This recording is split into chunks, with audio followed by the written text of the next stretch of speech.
Yate, America. We are living in the last days, I believe, as a Native American born Navajo. These days are tough, and the upcoming days will even be worse than that.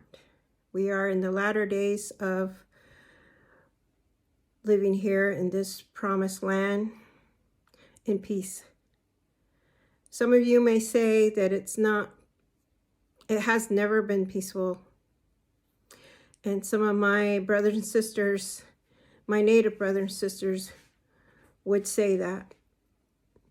A lot has happened in this country from the very beginning of the discovery of this country. People were here. The people that we call, some say Native American, some say American Indian, the indigenous, etc. I call myself Native Navajo. I was born Navajo, but I was born an American. I just wanted to leave a little story with you. Hopefully it won't take too long. But it is a story about my mother, who is 100% Navajo, didn't get her education. She was living on the reservation in New Mexico in the Four Corner States. The Navajo reservation is one of the largest in this nation. Excuse me. And it was during the time that Reagan was running for president his first time. And I happened to be there on the reservation during that election time. And when I go, I actually live in Florida. I've been here for 35 years with my family, raised a family, have 5 beautiful children and a wonderful man who is part Chippewa and Swede, and has allowed me to remain at home, to be a mother, at-home mother. And I take care of a special needs daughter now, our oldest child. Anyway, so on one of my trips back to New Mexico, to my reservation, during the time that Ronald Reagan was running for the first time, during election time, Mom, Shema, my mom, asked me a question about who she should vote for. And I told my mom, I can't tell you who to vote for. And she says, why not? Our tribal leaders have been telling us who to vote for all these years, and things are not changing. There's still poverty. There's still alcoholism. There's still issues of housing, and we live in a place that's supposed to be America, the promised land, and we're supposed to be with everything that we need, but it comes very slow. And if you or any one of you have ever been to an Indian reservation, it's like you are going to a third world country. Things are not the same as out here in society. So Mom asked me that question. Now, she didn't read, she didn't write, she didn't understand English, very little. And she wanted to know the issues. Why do we vote? What does this one stand for or believe in? What does that one on this side believe in? Tell me, what are the issues? Okay, so I proceeded to tell her what the Republicans believe in, coming from conservative values, and the liberal side.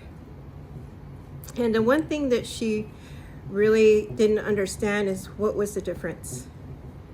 And so I began to tell her the difference from what my perspective was. And these are only my opinion. So I began to tell her about things such as family, what conservatives believe in as family, worshiping, the right to bear arms, the right to worship as we feel, and also the right to have a voice, to say what we believe in, and also the right to life. And so then I proceeded to tell her the opposite of what I just said, pretty much. But something really triggered in her, and she said, "Tell me about the right to life." So I started telling her. I said, it's a big thing and a big argument between the two parties. And the right to life, meaning children and babies, can be done away with. If you don't want the baby, you can have that baby removed. And she looked at me with this puzzled look and tears coming down her eyes, her face. She looked at me, she says, "What are you talking about?" And so I started explaining to her about that word, about abortion. And no one wants to talk about that because it's called life. It's called connection to Creator, God. And I explained what I could to her in my language, the Navajo language. And she just started sobbing, and she says, "I feel so terrible." I said, "Mom, why do you feel terrible?" She goes, "Because I have been voting blindly for all these years. I don't support those values. I can't support those values. I was taught, and we, the Net people, life is very, very precious and sacred. We mothers, females, bring these special spirits into this world.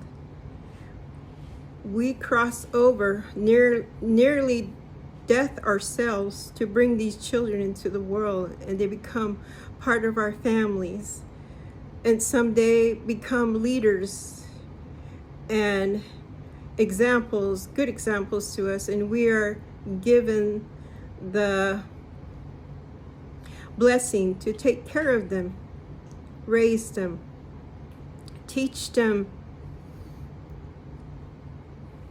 how to be good people, to love, to give, to serve each other. And how could I have supported that? And I said to Mom, it's not your fault. So I am asking you, as Americans, are you understanding the whole election? Who's running, what they are running for, and is it good with you and God? Is it okay with you and Him?